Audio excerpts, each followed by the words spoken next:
to Good afternoon, good evening. Good evening. Our two musketeers, Claudia and Nana. The evening goes. Always. Thank you so much for being here. Very, very nice of you. So, finally continue this. I was thinking about like last Monday we didn't do it. Last Wednesday we didn't do meditation. Wow, wow, wow. We are very naughty. I'm very naughty. But that's fine. We are almost there. We have two more meditations to go, and then we have today and two more, and we are almost there. So that's perfect. It's absolutely perfect. So today we're gonna do a little bit of a meditation on bodhicitta. Always a joyful, uplifting one. I hope. I hope that people can think like that.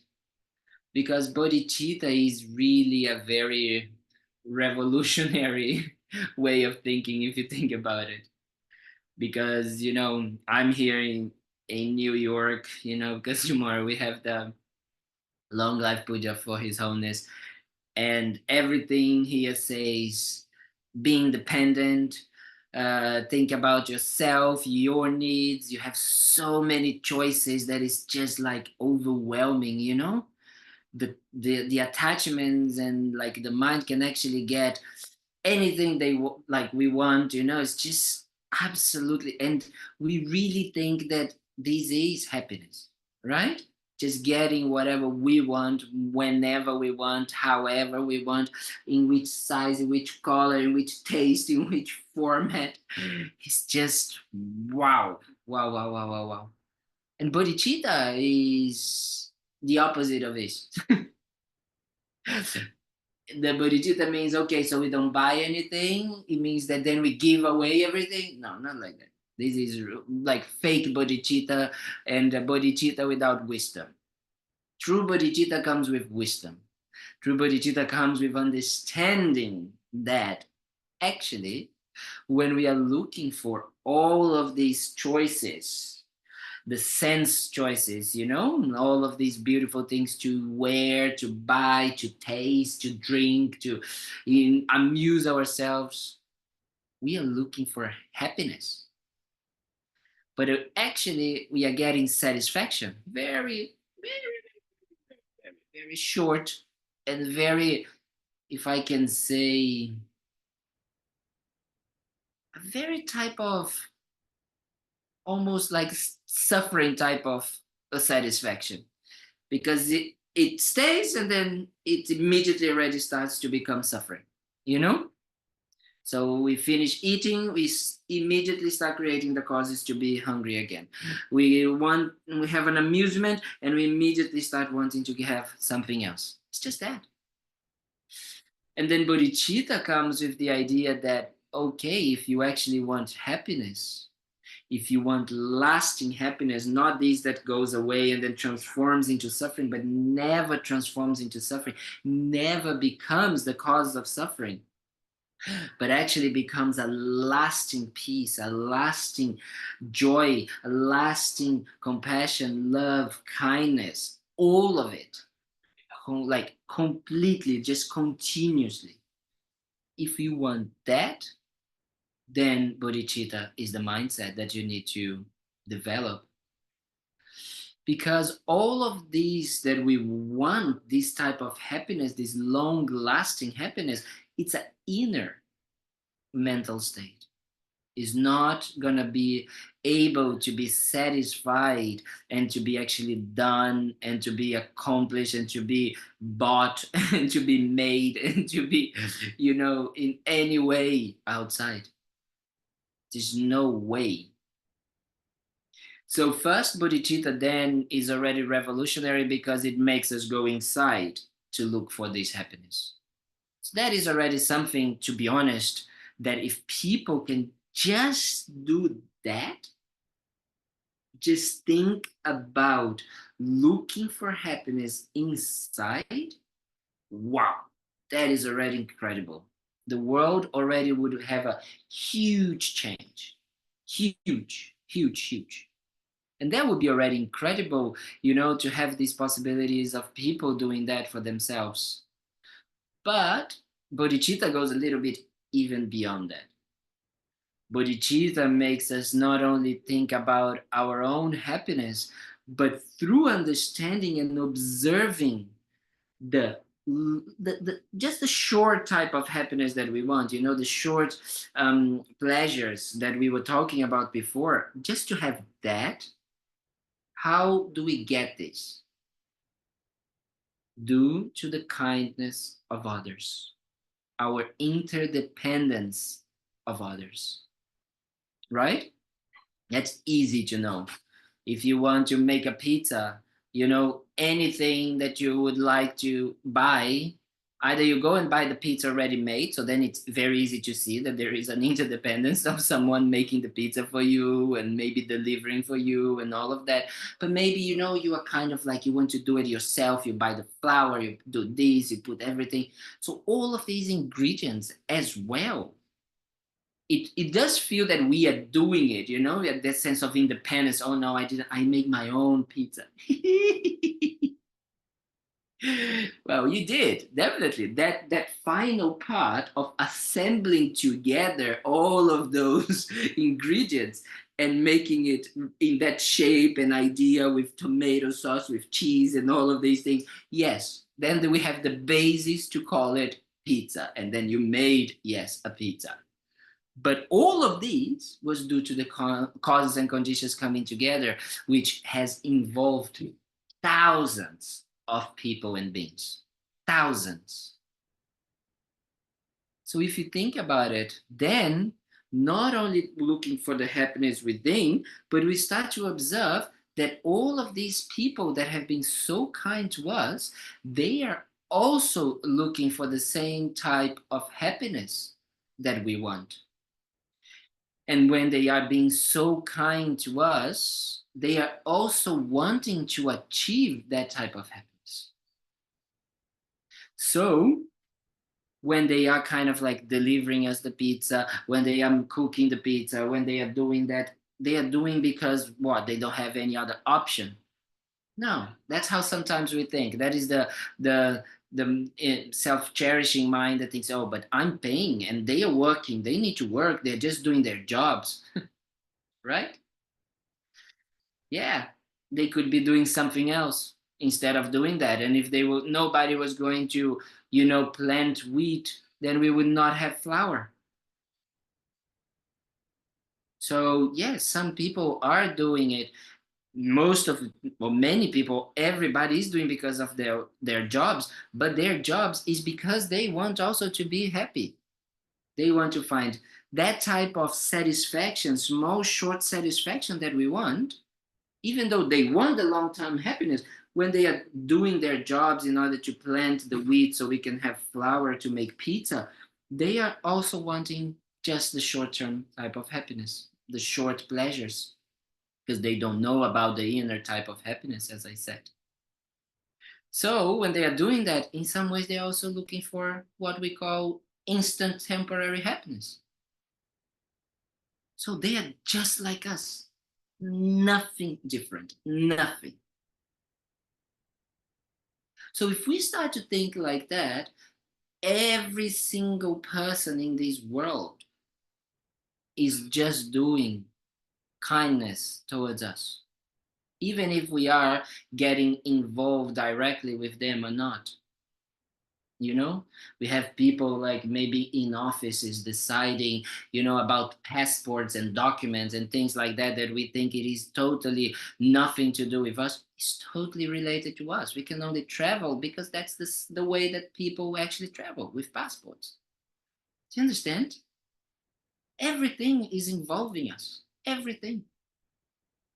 So if you would start thinking really like that and really developing that openness of, wow, these people just like me, I want to have pleasures.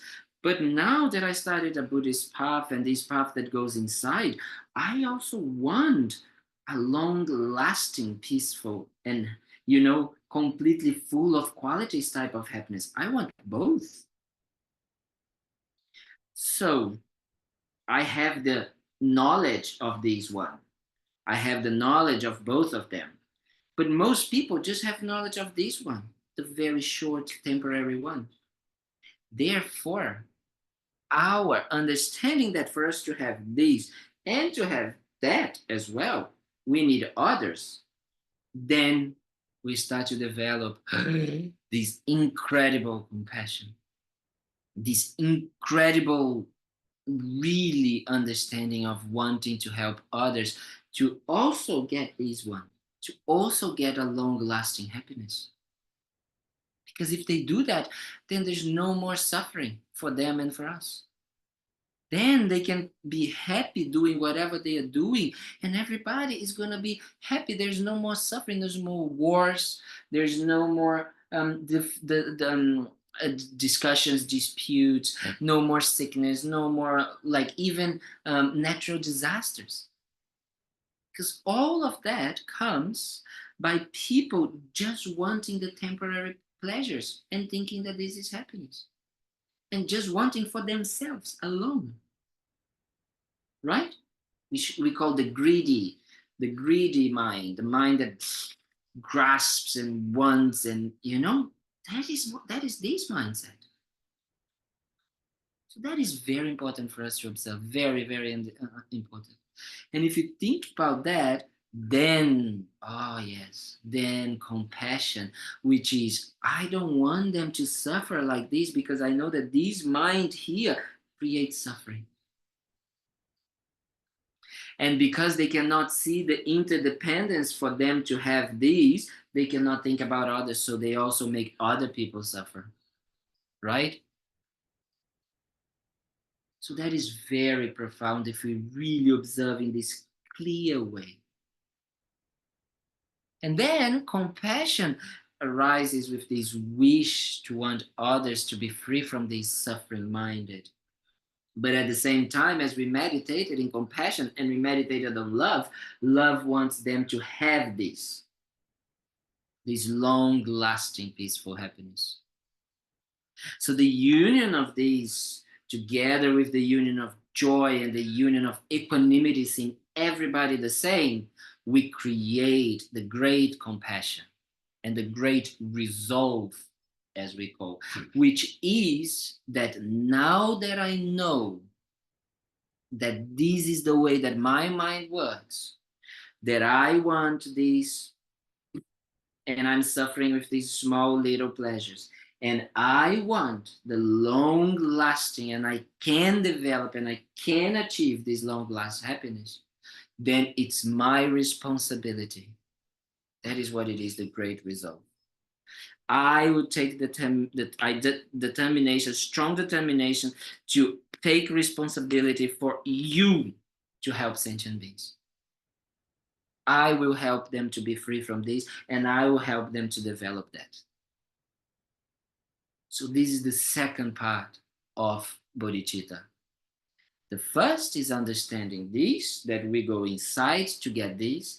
The second is that, I understand equanimity and I understand that everybody is exactly the same, and I take responsibility to do that. So once I take responsibility, it's like, okay, now I need the right tools to do the job. I know the job, I want to do the job, but now I need the tools to do that, right? So now it is looking and saying, the mind that I have now, the lack of control, the being completely under the control of my delusions, right?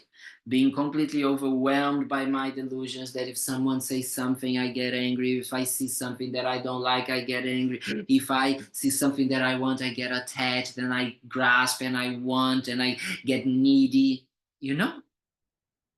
So if I start to understand that is mindset that I have right now, I say, well, it's a little bit out of my league to actually, take the responsibility and to make all sentient beings be free from suffering and have all the happiness.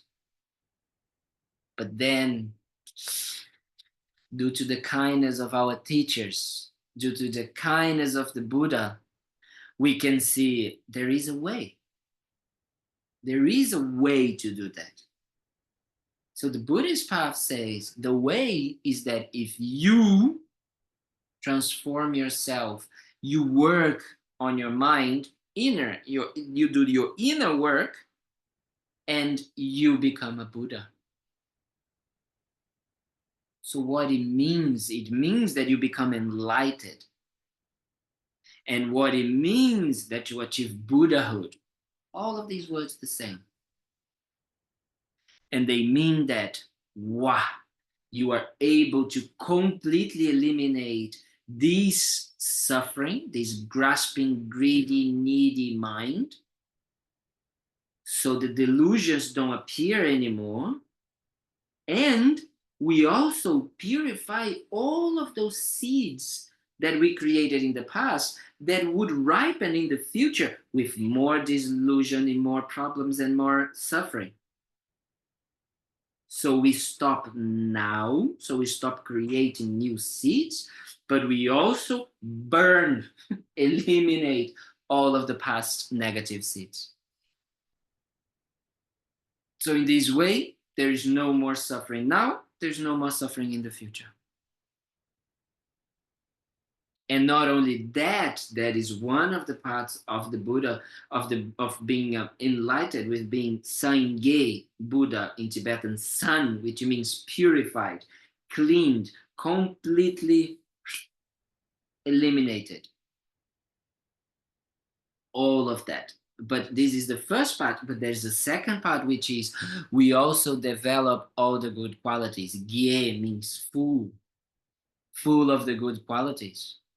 We put this incredible consciousness that we have into a better use than we are using now, very narrow-minded use. And we expand it in a way that we can totally have an omniscient mind.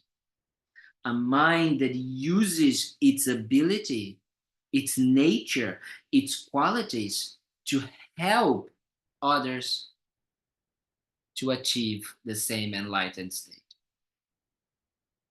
The omniscient mind can see where to help others to purify their negativities and purify their seeds, and can help others to then develop more their good qualities. Why? Because we also transformed our minds into that. So we don't have any more suffering coming up, and we only have the good qualities coming in. So that is very special. So once then we do this, we need to then, when we understand that becoming a Buddha is the only way that we can achieve our strong determination, our resolve, our intention to take responsibility ourselves to free all sentient beings from suffering. Once we do that, then we generate the mind of bodhicitta in our minds. Then we keep that mind, that wish, that intention, that motivation all the time.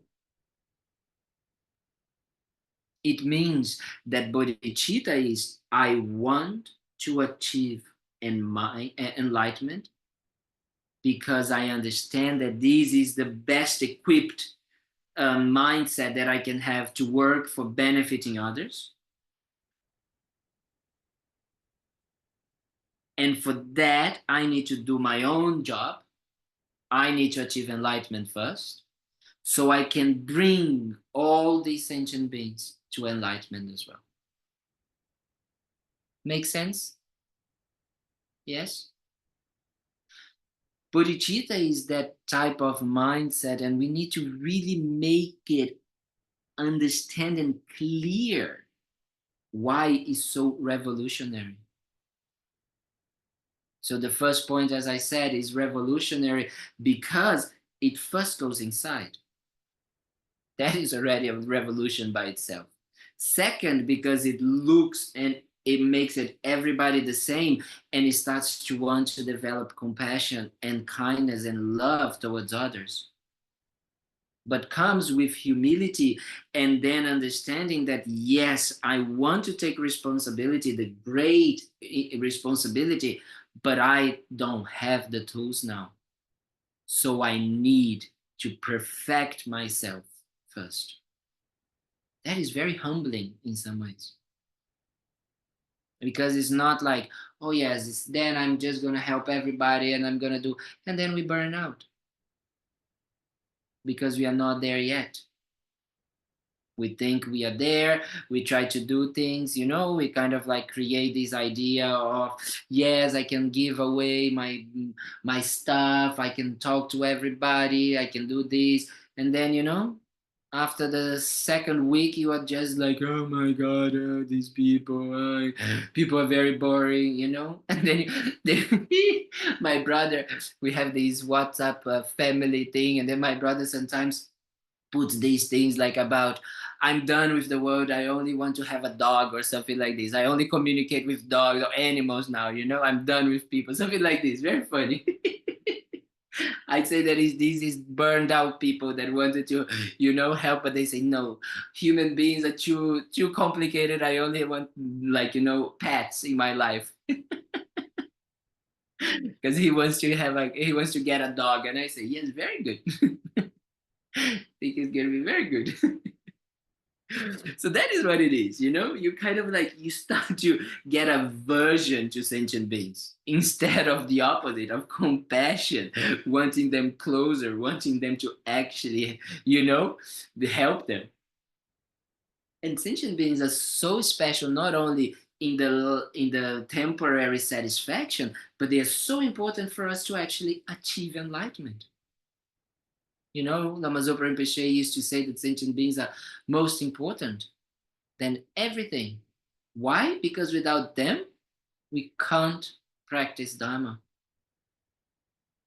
How can we practice patience, love, kindness, compassion, or not getting angry, or seeing our own faults if we don't have people pointing the finger to us, screaming at us, saying everything we've done wrong?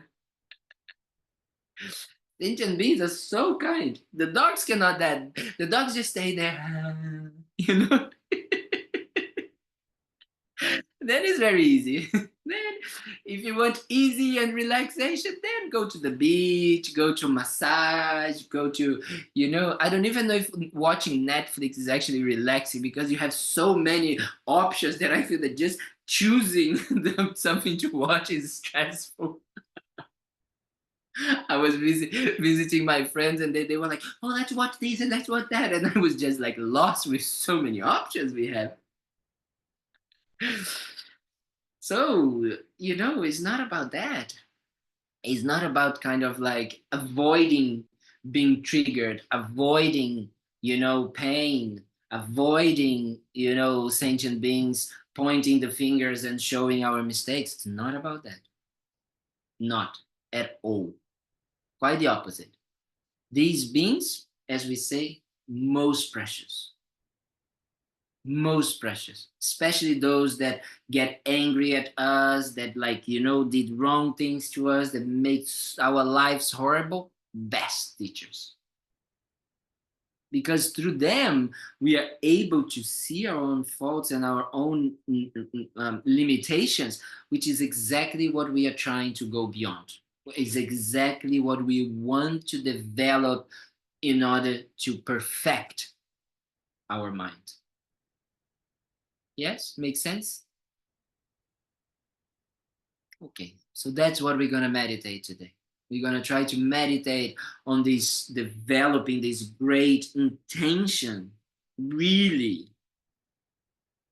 and to generate a bit of bodhicitta, making sure that we understand what bodhicitta means to ourselves, and to really want and say, oh yes, I need to purify my mind, and I need to perfect my good qualities, develop them fully develop them. So in order for me to be able to best benefit others. And we know that enlightenment is the way because 2,600 years ago, one person did that. And look how many millions of people are being benefited by that 2,600 years later. Incredible. How many people that became, because of the Buddha's teachings, also stopped like harming others, stopped killing animals, stopped doing so many things just due to the kindness of the Buddha's teachings. Okay? So that's why we need to become Buddhas. We need to do that. We need to become just like the Buddha. You know, that through our experience, through our existence, just existing, we're benefiting others. Because we don't need to think about bodhicitta, about wanting to help others and make them be free from suffering when we are Buddha. Spontaneously, this arises. And it's so spontaneous that we then manifest in whatever way we want to help others. You know, even if it is to develop, you know, because we understand karma, we understand cause and effect, and we understand that some things take long time. So we might even, you know, become like a priest or someone in another religion that will help others. Do you understand? We don't have to have this very limited concept to think, oh yes, okay, so then I become a monk, or then I do this, or then this is the only path. No, you can come back again and again and again, and you're going to manifest yourself in whatever way to inspire people to develop a kind heart, eliminate their negativities, and perfect their qualities. That is the goal. Okay, so let's do that.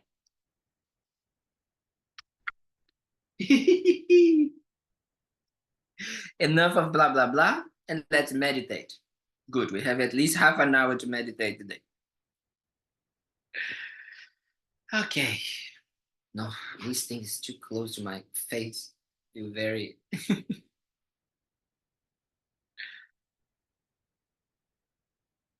so we just take a moment to allow our bodies to sink in.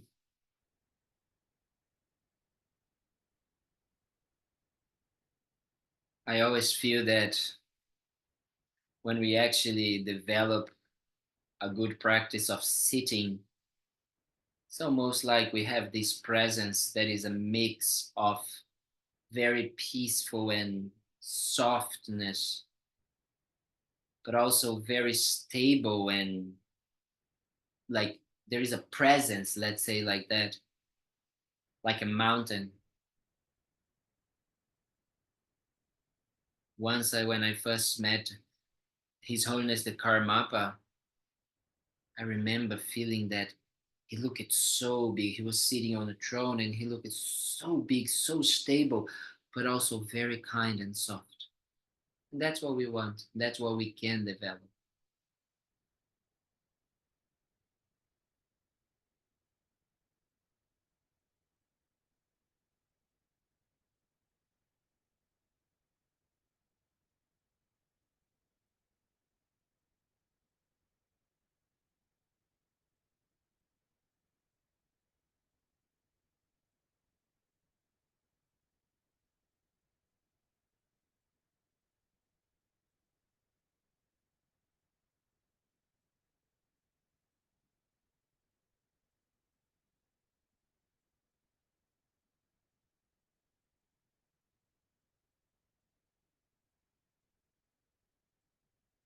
And from this presence,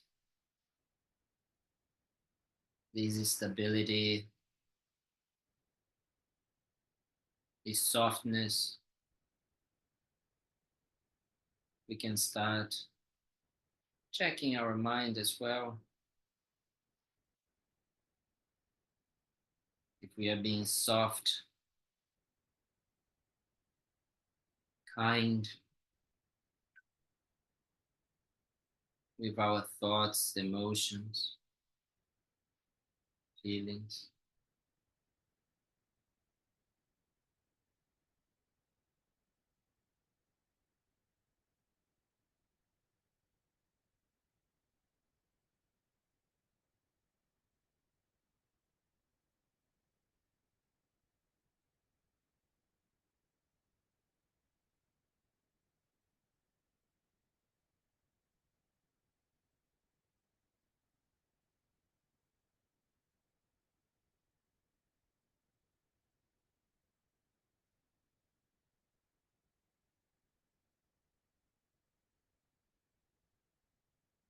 Maybe just by trying to do this, we can check how unstable we are,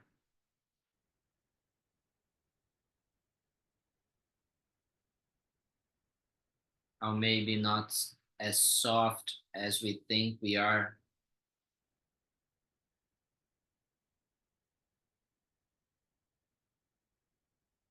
or maybe it's a softness that comes and goes.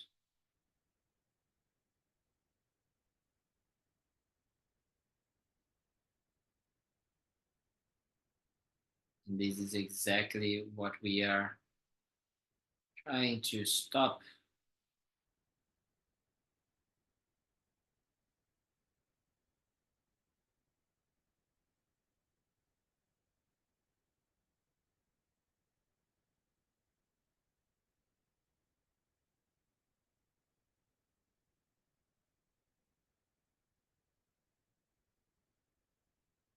So then we can think, okay, I can see that by looking for outside things, I actually don't improve this stability and this wish for a more longing and long lasting softness, happiness.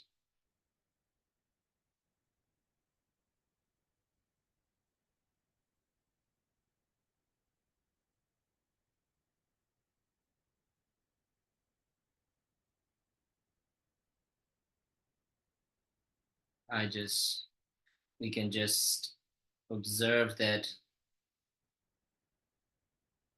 through looking for outside distractions,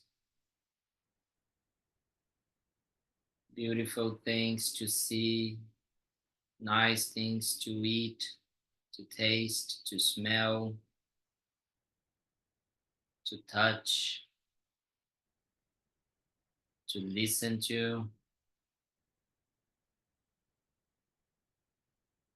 They are not very helpful to make our minds stable like a mountain.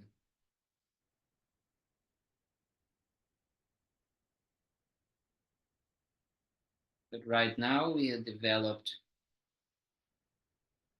an understanding that we can develop a kind heart,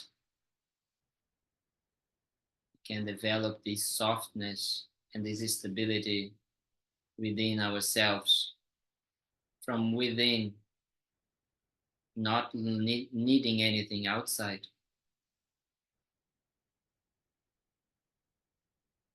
So we're going to do this meditation in order to develop this wish in the utmost, the best way that we can actually develop this wish, which is to develop bodhicitta.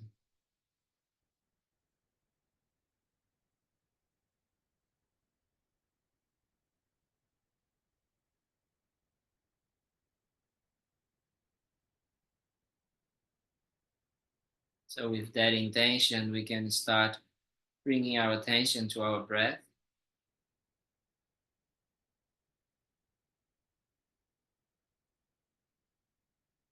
Just becoming aware of the subtle sensations that the air brings every time that we breathe in and out at our nostrils.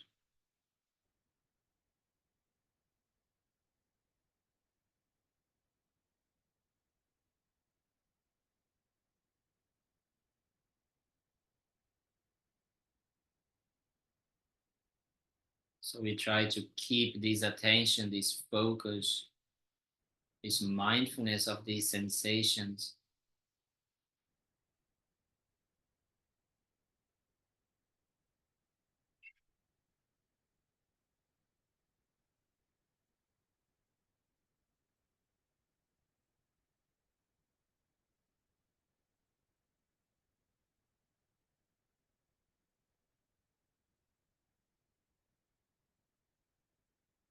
And we use what we call alertness, like a vigilant mind that is checking if we are thinking something else, observing something else, concentrating something else, just there, checking like a security guard.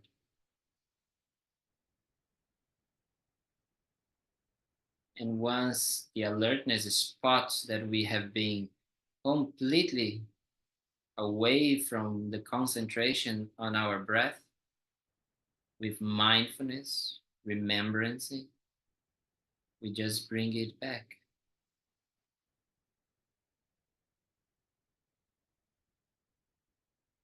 Mindfulness uses the intention of wanting to benefit others and develop our inner joy to bring back again and again our attention, our focus to our breath. So let's do for a few minutes.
Don't forget to keep alertness and mindfulness to help you concentrate again and again.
Now that we were able to concentrate and focus our minds a bit better, making it a bit more stable, we can use this stability to actually analyze and try to keep on the topic of analysis, of investigation.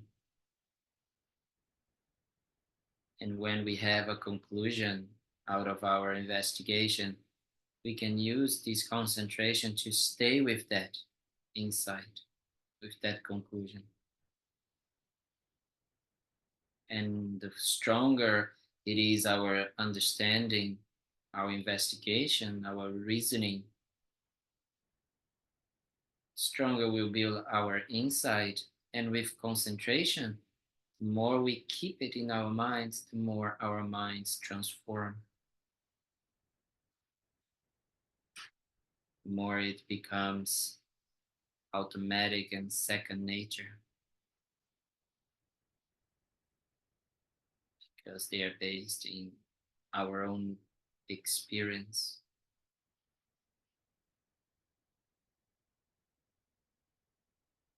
So we try to use this concentration to start analyzing our wish to develop bodhicitta.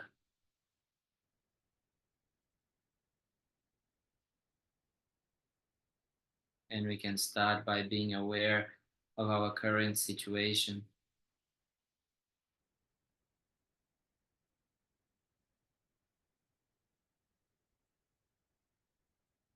Maybe doing meditation is a perfect way to see how hard it is to control and to focus the mind.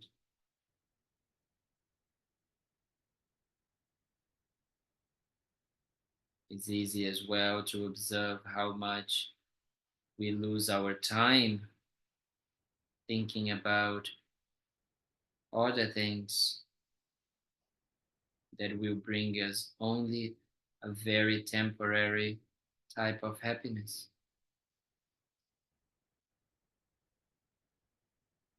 All the distractions from our meditation, if we actually observe the content of it, is just immediate pleasures, things that will keep us away from any discomfort for a very short time.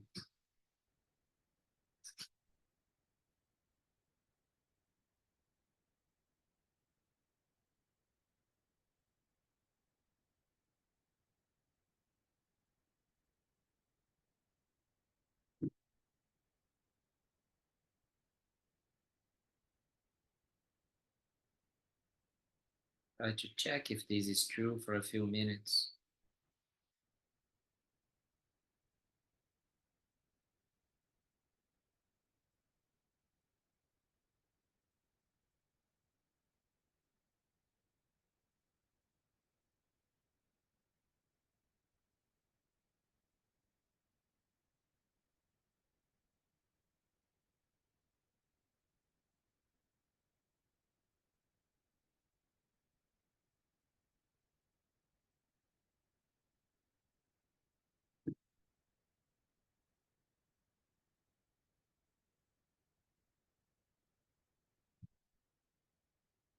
And also through meditation, we can observe now, we are having a little bit of experiences that the more we are aware of how the state of our minds are and we transform it,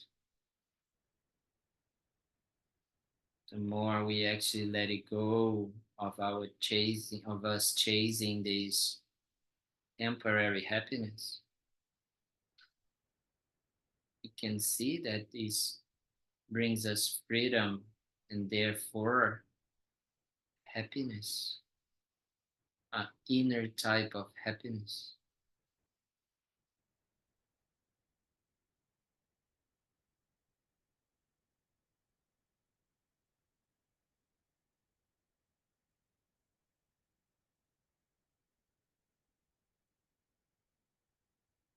So, from that experience, we can think that if we would keep this mind free from these sufferings and these temporary pleasures, then we would stabilize and having control of our minds all the time.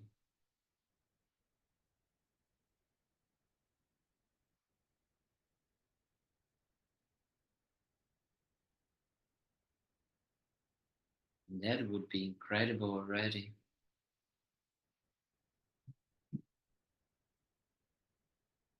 So we decide that we definitely want to pursue this, to develop and work more and more towards that.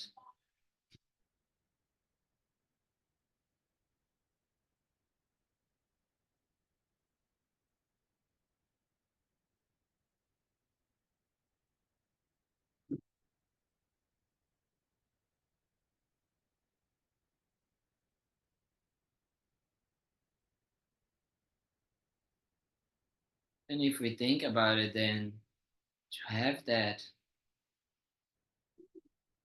it's not only us that we can develop this, but everybody around us can develop exactly the same.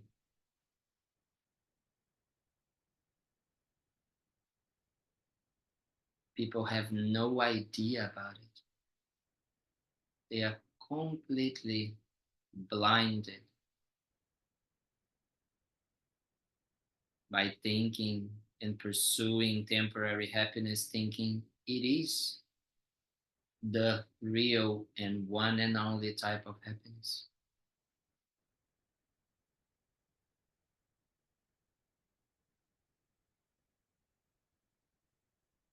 So all of these beings, they've been so kind to us in so many ways, so many lifetimes, if we can say.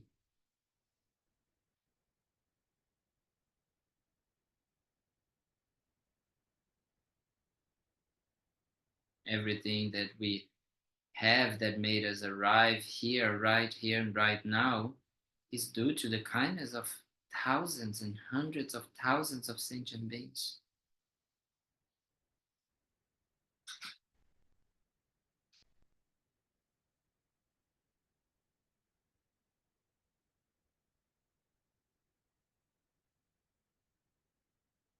So, through an appreciation of these and wanting to help them and to repay this kindness, we think, I want to take responsibility of helping others.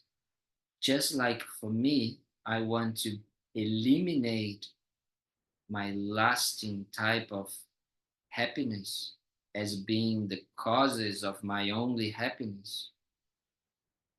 And I want to develop and perfect more and more the causes of my inner happiness. I want to help others to do this.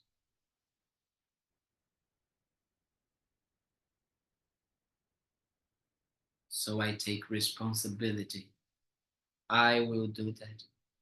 That is going to be my life's work, my meaning, the meaning of my life. Try to do, to then to check this, generate this wish within yourself for a few minutes. Make it your own.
But if I look at myself right now, as we observed, we are not able to help even ourselves completely.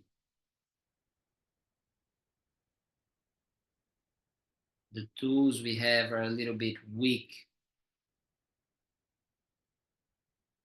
We meditate some days, we want this, but then something else appears that seems so attractive.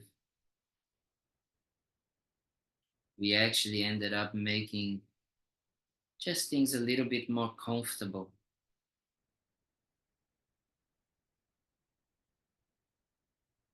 But the real work ended up not being done. So how can we help others with this type of mindset?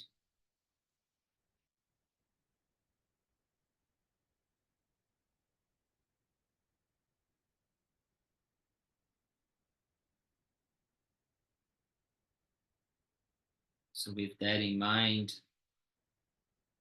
we start to realize by studying the Buddhist path that wait a minute, someone 2,600 years ago told and taught about a path towards the same state, mind state that he achieved, which is the one that we actually want, the perfection of our mental happiness.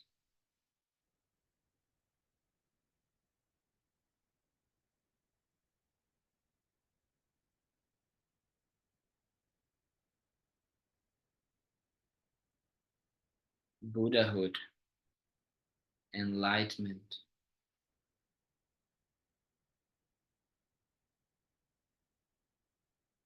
There is a way to become our own superhero.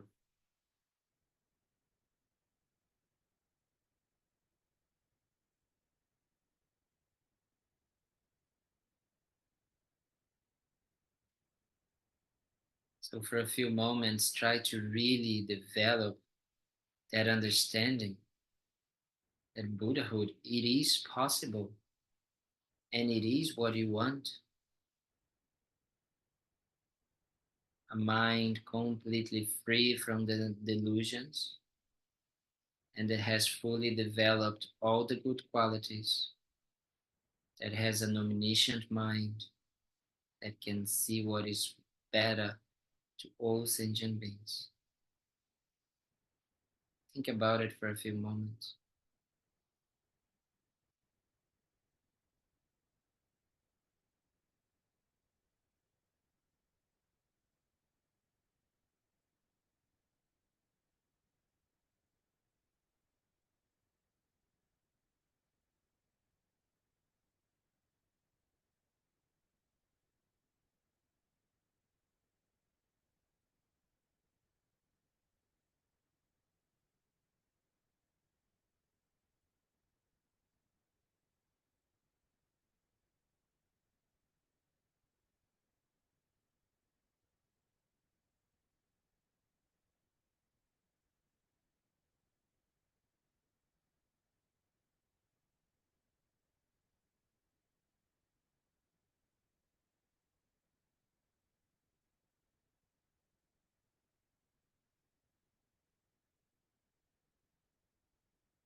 I want to achieve enlightenment.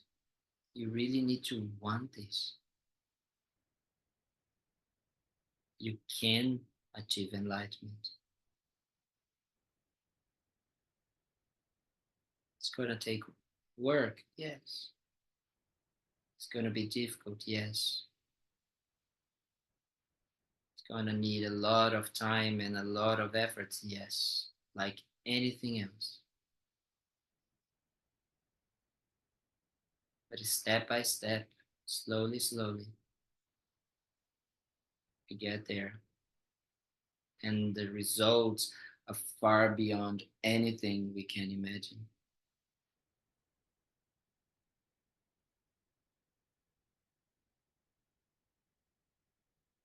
So out of this great intention and determination to help sentient beings, we develop the altruistic mind of bodhicitta, of the altruistic mind of enlightenment, of wanting to achieve this state so we can help others with the best of our abilities,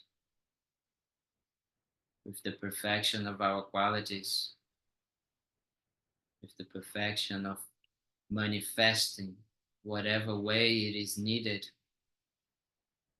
so others can also achieve the same state of no more suffering and the development of fully development of their qualities.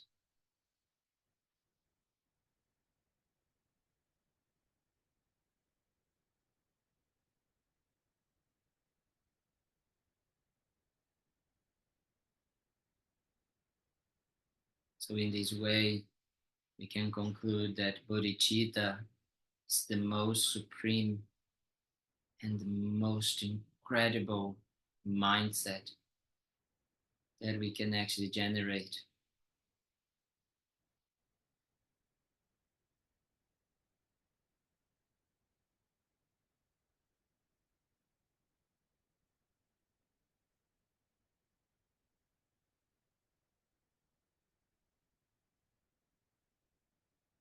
And we try to cultivate this wish again and again in our minds, using our concentration meditation. I want to achieve enlightenment in order to benefit all sentient beings.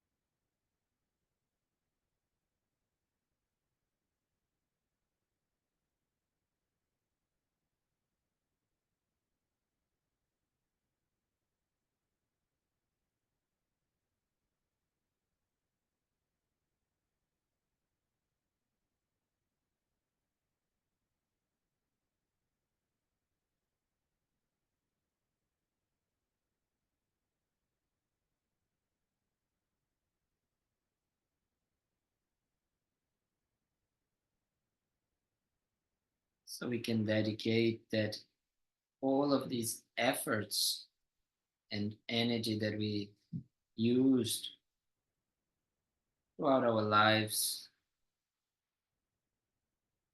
throughout this life and today, that made us arrive here in this moment, and all of the future merits, the future positive intentions that we're going to create in order to develop bodhicitta more and more, we dedicate for us to accomplish our wish and perfect bodhicitta immediately.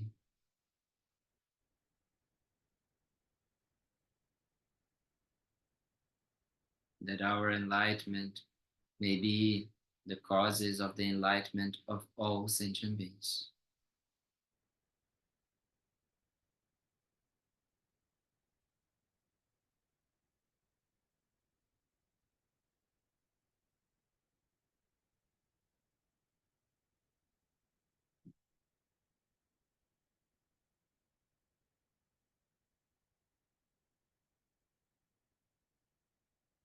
So thank you very much for doing this meditation.